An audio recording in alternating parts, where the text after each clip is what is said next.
Hello and welcome to the Rangers Rabble podcast. It is game day, game night, whatever you want to call it. Rangers versus Aberdeen. Match day 25, I believe we make it. Also, we're putting a bit of catch up as well. But hey ho, listen, delighted if you're joining us in the comments, like, subscribe, all that jazz. It does help the podcast, and obviously get your comments in as well. We'll pull a couple up and chat through the good ones. Delighted to say I'm joined for my first time by Kieran. Kieran, how you doing? All right, mate. Aye, how we doing? Aye, listen, looking forward to this. It's a big tie. I'm sure we're going to get into it in more detail in a moment. Ian, you're with us as well. How are you doing, mate? I'm all good, mate. I'm not going to lie. I'm a little bit nervous. I don't know why. Just nerves have come, but just the nerves have hit in the last sort of hour. Right, well, we'll dig deeper into that as well, Ian's nerves. If you've got nerves, as I say, put them in the comments. Let us know. We will pull them up, as always. But listen, the team news is out, so we'll start with that because obviously the title of the show is Dessers starts and Diomande makes the bench. So Martin's went and played the two ace cards straight away. But I'll pull up the team and we'll go through it if you haven't seen it already. It's Butland in goal, back four of Tavernier, Goldson, Suter and Ridvan. And we've got Lundstrom, Lawrence and Cantwell with McCausland, Matondo and Dessers in a front three. So just quickly, and what's your thoughts on the starting lineup and the selection? Well, I kind of knew that Balogun was going to be out because it sounds like he's going to need an operation on his cheek, well, he took that hit the other day. Lawrence was a surprise starting over Raskin. That was a bit of a shock. I wasn't expecting that. I can understand it because obviously Raskin not long back from injury, so much like we was talking about Jack saying that he has to build him up, it's probably the same sort of deal. But I would have thought that Lawrence might have come in for Cantwell as a straight swap. Dessers up top. And I've already seen it in the comment. It just depends what type of Dessers turns up. So hopefully the player of the month Dessers turns up and not player of the month Dessers turns up. But we shall see as we go on. But it's a fairly strong lineup. And we'll get to it later, I'm sure. But the bench is one of the strongest I think we've had this season so far. So yeah, definitely. Kieran, just picking the bones out of that 11, is there anything there that worries you or anything there that you thought, aye, that looks all right, that? Only thing that's really worrying me is Matondo on the left. With Matondo, just like Dessers, you didn't care what you were going to get. He could be an absolute world beater like he was for a while, and now he just kind of seems to be a shadow of himself. He got the goal against Livingston, but he seems to either be trying too hard or not just doing the basics. So I think that I would have maybe preferred him to come off the bench as an impact sub. And the only other worry, well, not worry, John Suter. I like Suter, but I think he's got a mistake in him. And any type of mistake that gets made tonight, Miofsky is going to punish us. Well, it's a point well made there by Kieran, Ian. It's the fact that, we are boasting the best defensive record in the division at the minute. It seems to be a solid foundation that we're building on. I think 4 or 5 months ago, we were all on here talking about, is it Tavernier, is it Goldson, we're bemoaning Barisic. But now it just seems to be who's going to partner Connor Goldson. The manager seems to have settled on Leon Balogun, but obviously, as you touched on before, the injury rules him out. It could be an important night for John Suter. It could be, and I get Kieran's trepidation, get a big word in early, with Suter and the mistake, but he's not the only one in that back line that can make a mistake. With it, they're all potential of doing it. But he's not in his natural side, that's for sure. So that's where the mistake comes. He does get caught under the ball quite often or not. He's just have to concentrate, and I think Goldson's going to have to just talk him through it because he's obviously on his weaker side. But he is a great defender in his day. He's played for his country, and you don't play for your country unless you've got something about you anyway, regardless of where you come from. You've got to have something about you to play for your country.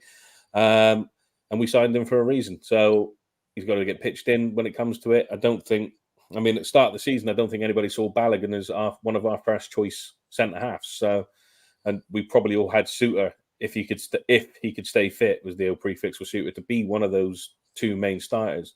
And to be fair, he's all we've got as well, because Davies isn't ready to return. Leon King, you're not going to throw Leon King in against Aberdeen on a night, which is quite a big night, in all fairness. So Goldson and Suter is the way to go. They're both solid, and if they both have a good night, as good as Miovski is, I don't see him troubling us if they have a good night. Do you think that's a bit harsh, Kieran? And we're being harsh on the players and the personnel and saying that there's a mistake in them? Because as I said before, we are boasting the best defensive record in the league. How much better can we get? Stop conceding, mate. It seems to be what it is. I think our biggest weak point is set pieces. It's been a weak point for seasons. It's never really got any better. Sometimes we can be absolutely fantastic on set pieces. You can see some games, if we defend the first set piece, sometimes we go on to be absolute colossals in the box there. Another big word in there. I think that potentially the only way that, not to be harsh on Suter, because Suter throws himself at everything, which I absolutely love. The last couple of games, he's been really just throwing himself into blocks, some that you didn't even think he would get. But I don't like to say that we're being harsh on him, but I think that there is just some players in there that when it comes to big games can sometimes be overwhelmed by the game and make just a couple of mistakes. Unfortunately, you make a couple of mistakes against a team in this league and they can punish you. Ian, we think back to the game up at Tawdry, where similarly there was pressure on that tie, so they could drop points the day before. There was pressure to maybe bridge the gap. A mistake was made. Whether you want to pick out Goldson or Balogun, we'll leave that up to Connor and Kerr at a later date. But certainly, what's been learned from that night, we certainly don't want to see a repeat of that tonight. One thing has been sure is not to get in the way of Kerr and Connor when they disagree. You'll end in one's roof or one's basement, depending on which one takes you on. Obviously, I mean, they had the two big guys up front that night, though. They had Sokler and Miovski. I don't think that's happening tonight. So we should only really have to deal with Miovski. So they're going to try that ball. They tried it in the cup final as well. They tried to do the same thing again, and it didn't work for them when we covered it. So we've learned from it, even from that game. So if they try it again tonight, I'm fully confident we'll cover that up. As far as I can see from their team that we talked about before, and the two biggest players they've got are Conor Barron and Miovski. They're their two best players. If we can keep them quiet, and I'm not expecting Shinnie to get booked until the 86th minute. I don't think what's going to happen. Like normal, Shinnie will be running around like a flea in everybody's ear, shouting at the referee, telling this, that, and the other. But if you keep Conor Barron and Miovski quiet, I think we could be in for a decent night. That said, I'm still nervous, so we'll see what happens. Well, let's stay with you then. But pull on these nerves. What's making you nervous, Ian, tonight? What is it you're particularly perturbed about? No, I don't know if she's still in the chat, but I know my daughter's watching. But I don't know if is still in the chat. I saw her there, but and I hadn't even thought about this game this morning. I had other things to do, and I was just doing what all good husbands should do, keeping happy wife, happy life, and all that sort of stuff going on. And then she messages me about tonight and scoring 3, going top of the league. And that's when it started to kick in. And your daughter. And and there she is. And Astrid Grace, that's the one. And I said to her, I was nice and calm. There she is. I was nice and calm, and I said, I don't care about the 3 goals. I just want the 3 points. And if we get the 3 goals, that's a bonus. But from then on, all I've been thinking about tonight is we can go top. We can go top. We can go top. Have we got the bottle to do this tonight? If we got it, if we play like we can play, we'll win. And the nerves have just got going. It's not like old firm nerves. It's not big European night nerves, but they're there. Channel member Brian is stuck in a £5 super sticker. Cheers, Brian, for the support. As always, we love that. Come on, the Rangers. In Butland, we trust. Not sure about the defence. Kieran, we have spoken a little bit about the defence. I think it's a positive for me to see Ridvan come back in. He comes on at the weekend, nearly scores what could have been goal of the season. It's an audacious effort and really unlucky not to go under the crossbar. Was that a cross though? No, definitely not. No, definitely a shot. Listen, I think that Ridvan's coming on to a real game. I think that he must have had some sort of talk will come on said to him, look, I see you as our first choice. I think that's done his confidence well the good. I think he's competing more aerially. I know that he's not exactly the tallest, but I do think that he is putting himself about. He's kind of learned in the Scottish game that you can't just stand there and wait for the ball. You have to go up and try and battle for it. And I think he's getting the better of some players. We've got Tav that seems to not be rejuvenated, but I think he's slowly coming back into it. Tav kind of seems to pick up midway through the season, I think, and he starts to get better and better and better. Goldson, he didn't have his best game the other week, but I think he's more and more comfortable with the partnership that he's getting. I think that, for example, when he's playing with Suter, there's things that he can talk Suter through that he wouldn't have to talk Balogun through. But when he's playing with Balogun, I think sometimes Balogun offers a little bit more than Suter does with his recovery pace, but not so much in like throwing himself in the box and everything like that. So I think defence is getting stronger. I think the team are learning to kind of play with each other in that defence, know when to come back. When Ridvan comes back, it was often Seymour that would come back and make the yards up as well. So everyone's helping out with defence when they can. But I do think that Butland is a key figure that must just ooze confidence into that back line. No, absolutely. He's the standout of the summer signings so far. I think we'd all be in agreement. Charles as well, super sticker, £5. Thanks very much, Charles. Getting carried away with Connor Barron. He's injury prone. Robert Wayne getting shanked on in the summer. Don't break my heart, Charles. Come on. The boy from the sheep is different gravy. I guess he means Majowski. Let's get 3 points, Ian. You can tell Aberdeen are a different beast when Connor Barron's playing. That's the thing. So whether we get Shankland in the summer or not, let's leave that till then. Transfer window doesn't open till then, so let's just not bother talking about it anymore. We're not going to get in between now and then, so he's not in my thoughts. Majowski. I was going to say, if it's a straight shootout and you're off, you can have one as a present from the man upstairs. You can have Shankland or Majowski. Who are you having? Majowland or Shanksky, one of the two. Now, I mean, from the age point of view, you'd probably go for Majowski just because there's probably more of a chance of him hitting the ground running, scoring a barrel load of goals, and getting a decent amount back, depending on how much Aberdeen actually want for him. With Shankland, I think that's more of a because he's one of us type signings and knows the club inside out because he's a supporter and all the rest of it, and he would run through brick walls for the shirt. So there's ups and there's pros and you know what I'm trying to say, pros and cons. There we go for both.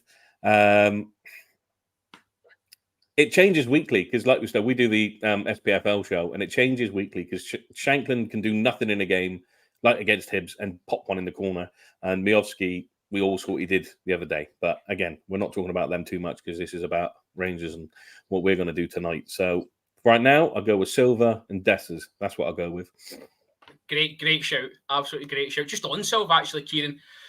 Really shocked that he's missed out tonight to start the game, put on the bench. I know you touched on Rabble Matondo. It might have been an opportunity for Silva to come off the left and Dessers to lead the line, but it looks like Clement is going to use them both as number 9s, as it were. Silva gets his goal at the weekend. Spoke yesterday, I think, in the presser, just saying how much it's given him confidence and how much he feels he's getting better and better. Might that be a mistake leaving him out tonight? I think it could well be. Dessers, you never know who's going to turn up. It could be the Real Betis Dessers, or it could be Dumbarton Dessers. He scored in Dumbarton, but how many chances it took and how many balls he must have lost. The thing is with Silva, I like him, but I don't think he's an out-and-out goal scorer. He said it himself that he's not an out-and-out goal scorer. Yesterday, he's saying he's getting better and more confident. I think potentially, if he was chucked in to start tonight, he's played in a lot of high-profile games in his career before, but this game could possibly spark a turn. I think that Silva, he's kind of got that pace that Dessers doesn't. I mean, Dessers isn't the quickest, and Dessers, when he can be clinical, he's brilliant. Matondo, I would potentially play Silva out on the left. I would then bring Matondo on for when the Aberdeen defence are getting tired and bring on the pace and see if he can do anything there. But I think Dessers, player of the month at the moment, I think his confidence must be a little bit higher, especially getting the award of player of the month for Rangers. So I hope that he goes on and just proves it tonight and shows that Clement, you shouldn't have needed to buy another striker because I'm here. I know it's probably going to get clipped up for saying that, but I think that it will be hopefully Dessler's night and to show that he is the striker we need.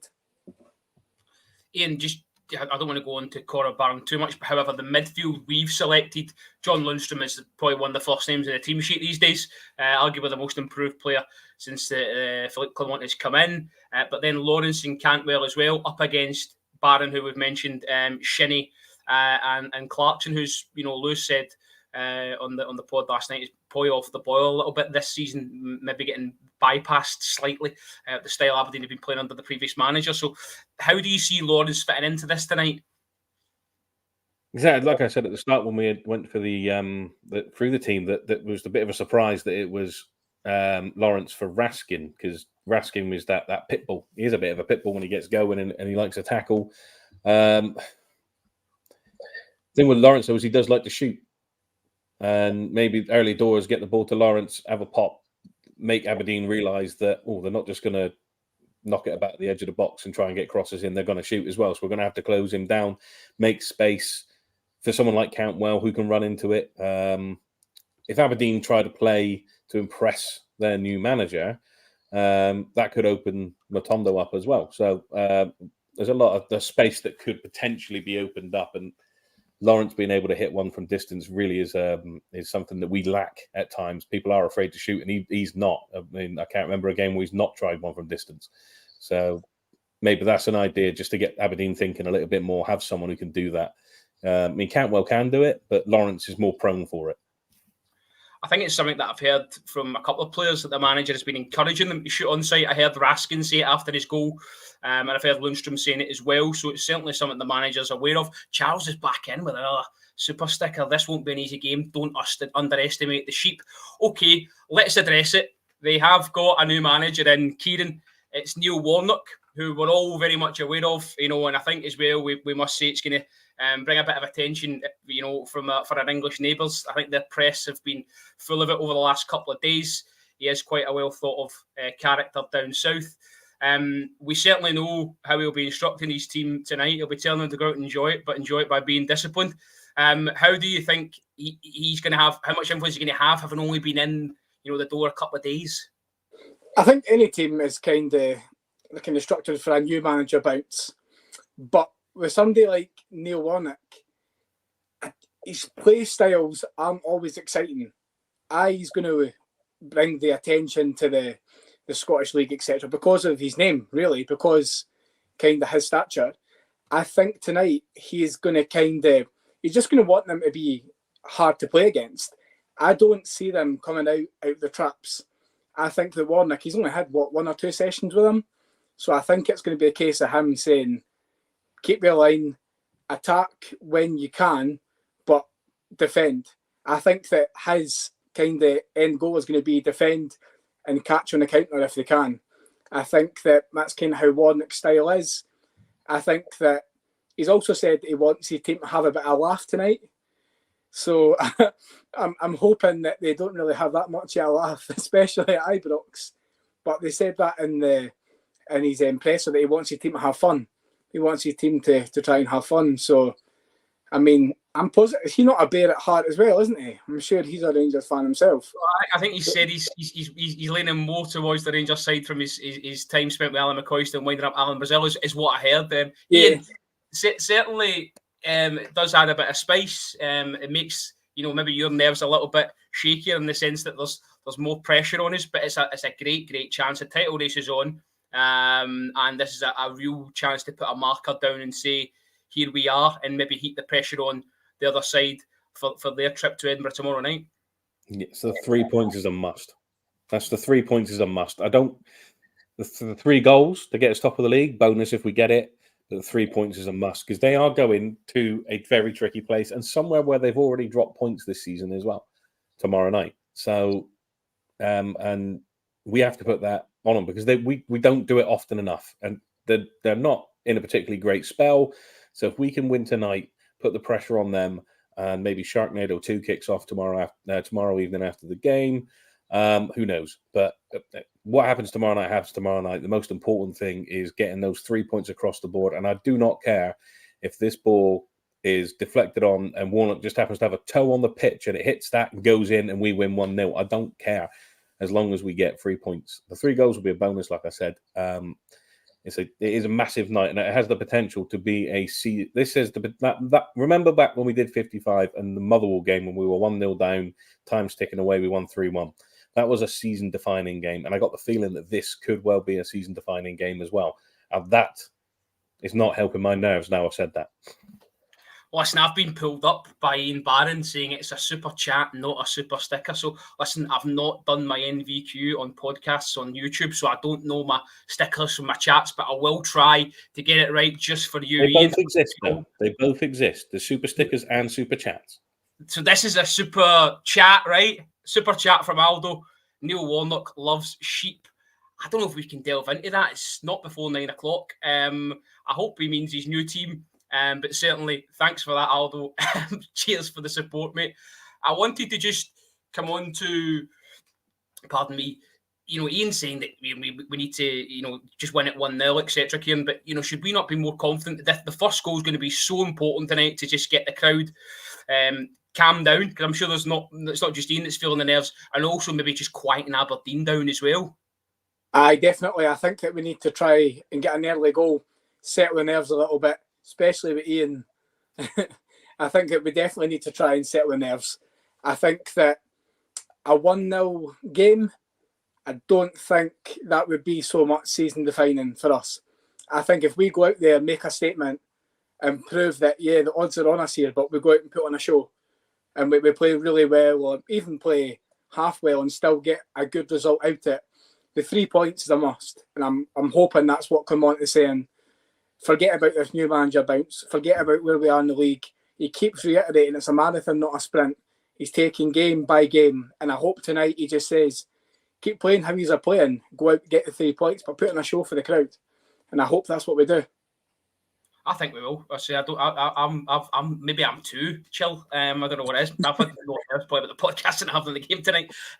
Just want to sort of delve into the bench. We touched on it earlier on, Ian, and saying that you said yourself it's probably the strongest we've had all season. So I'll just quickly run through it. McCrory, Silva, Cortez, Sterling, Scott Wright, Barisic, Leon King, Diomande, and Nico Raskin.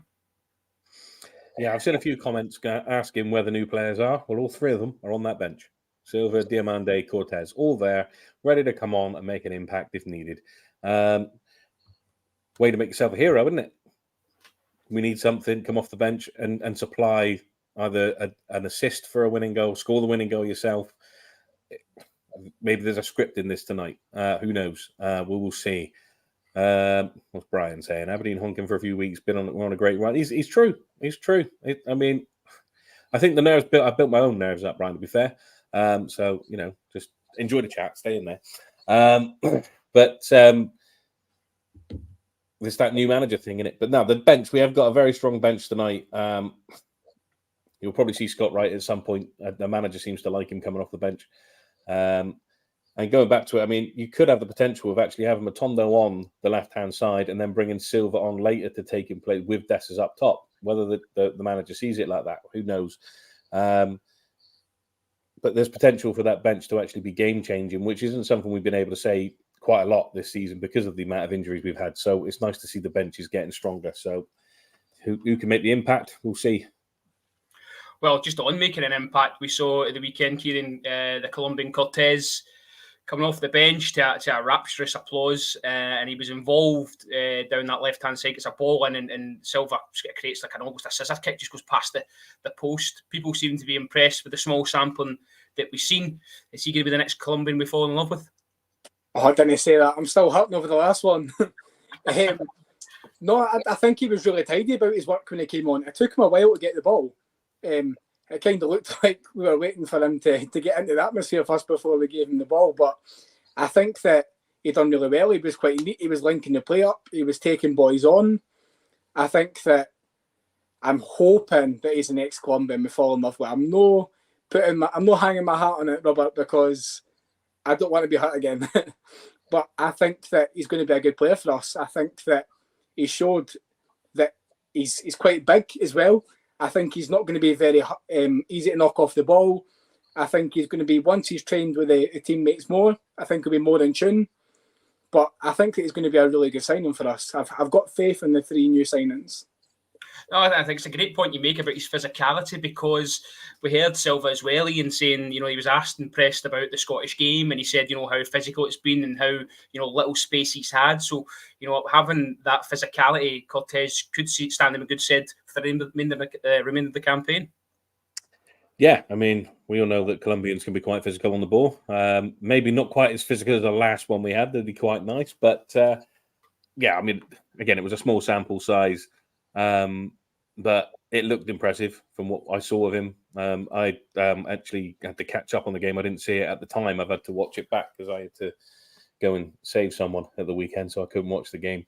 But from what I saw when I did watch it back, he looked impressive. Like I say, he was willing to take people on. He's got a trick as well. I mean, I know Matondo was trying his best for step overs and all the rest of it. He does get his goal, fair play to him, but Cortez seemed to have that little bit more when he came on, in his ability to do something different. So we'll look forward to that. I'd be quite happy to see Diomande come on, because I'm really looking forward to seeing him play. I don't know a great deal about him, but his hype's been built up, so I just want to see him play now. And we all know about Silva. Well, I think, to be honest with you, he is the duel of the 3 for me, Diomande.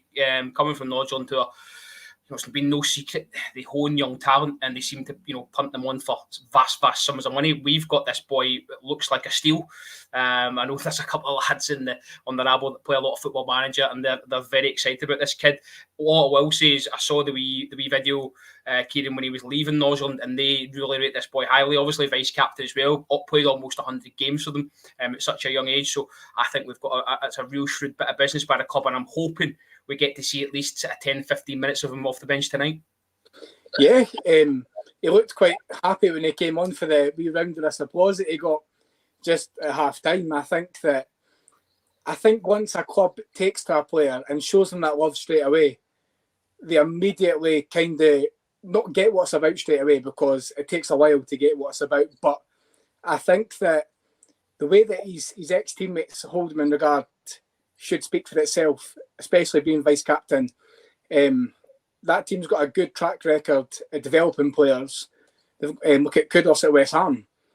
I mean, he was not very well known when he went there, and I feel like Diomande, I think there's going to be a player in there. I've just got that feeling, man, that there's going to be something special. Not world class, like some people are hoping that he's going to be. I absolutely hope that as well, but I think that he might be one of the pieces of the jigsaw that we're needing.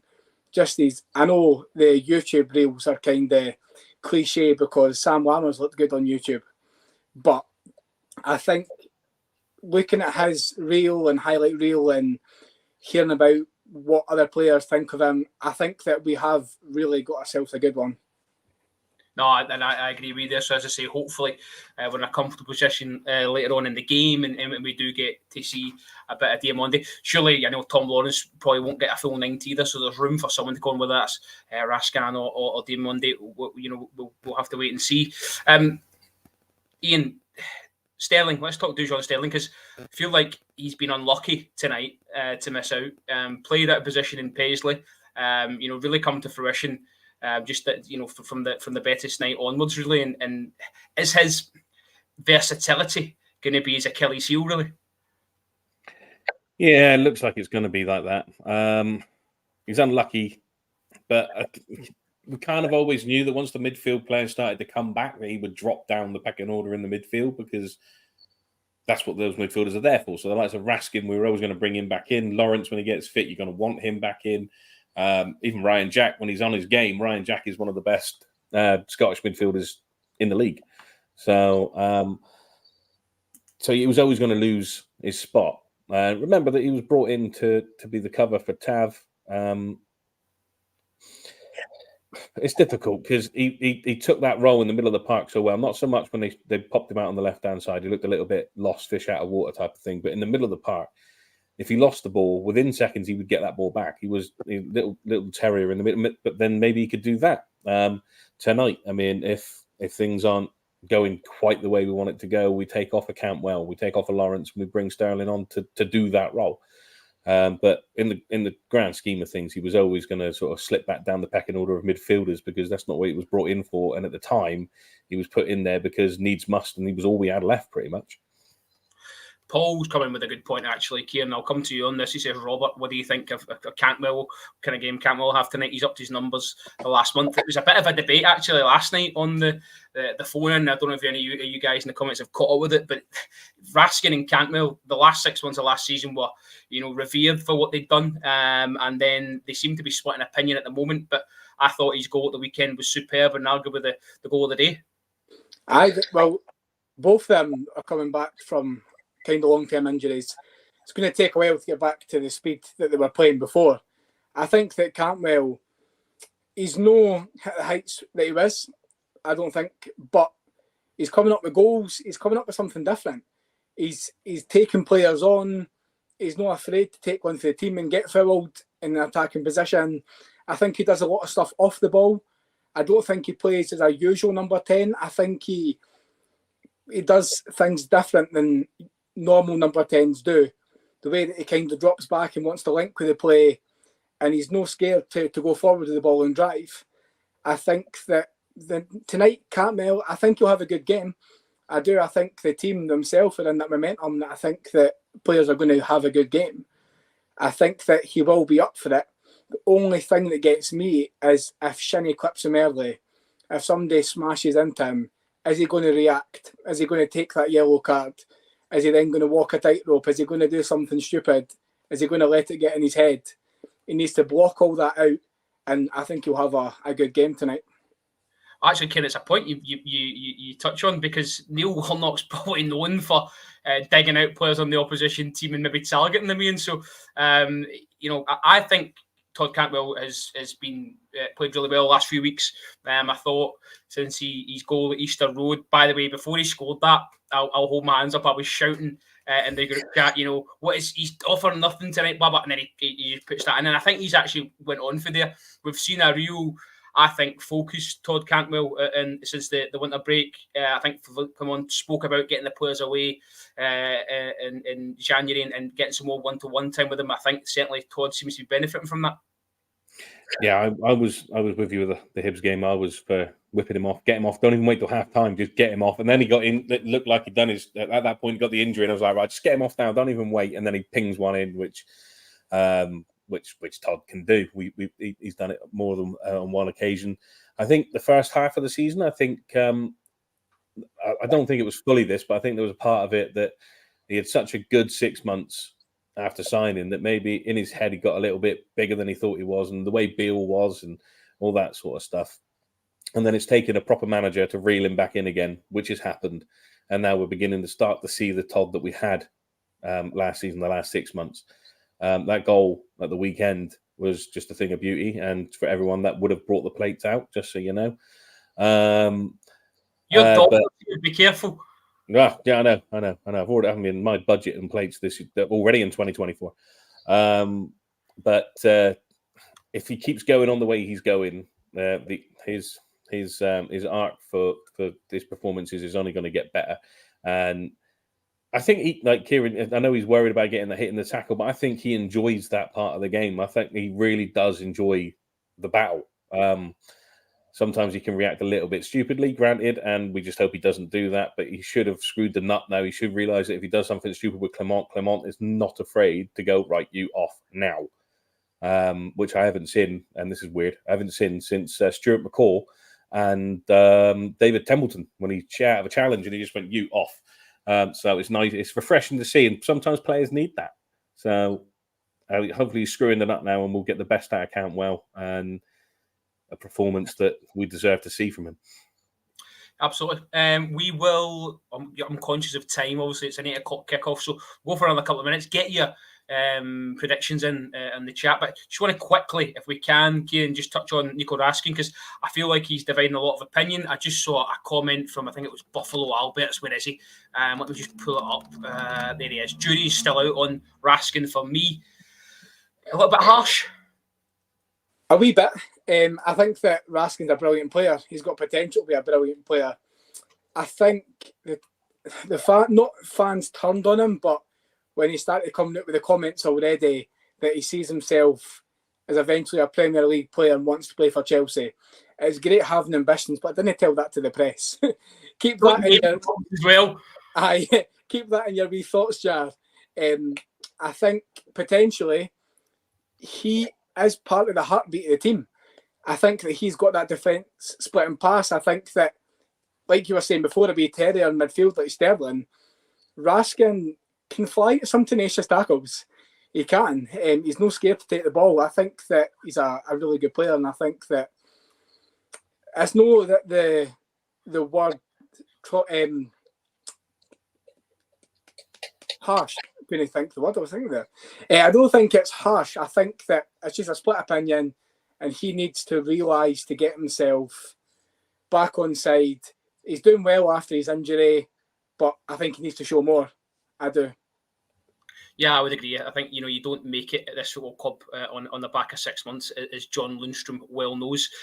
Ian's daughter there is telling us all that she eats out of bowls now instead of plates. Yeah, absolutely. Love that from you, Astrid. Keep it coming. Okay. I'm going to pull up some if I can. I think I don't know what I've done to the comments. They've gone haywire, so I can't even pull up your comments there. I don't think your predictions. No, I've done something to it. I'm sorry. I need Ian Barron here as my technical support, so I'll come to you two. I saw a lot of 3-0s, which is good. I was going to pull a couple of them up, a couple of 2-0s as well, but I'm not pulling up any 2-0s. We want 3-0 and sit at the top of the league end of tonight. Kieran, what are you going for?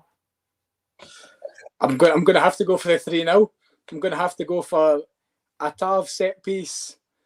I'm going to go for a Dessers finish and a Cantwell screamer. That's what I'm going for tonight. Just fingers crossed. No, listen, I love that. Ian, come on, don't be shy. Oh, do you know what? I'm going to go with you, Kieran. We are going to get the 3. We're going to go 3-0. We're going to do it. Right? My daughter's there again. She says 3-0. It's happening. It's going to happen. We're going to start off with those lovely 3 words that we all love to see. It's going to be a Tav penalty to Rangers. I'm not even going to go. I'm not going to go as in depth as Kieran. Just going to stick with Tav from the penalty spot for the first goal. Excellent. Okay, we'll call it time there, and we'll go and get settled for the match. Super Salas, if we're on after the game. Of course we are. We will be back at full time for all your match reaction. As I say, don't forget to like, subscribe as well, and we'll see you at full time. Cheers.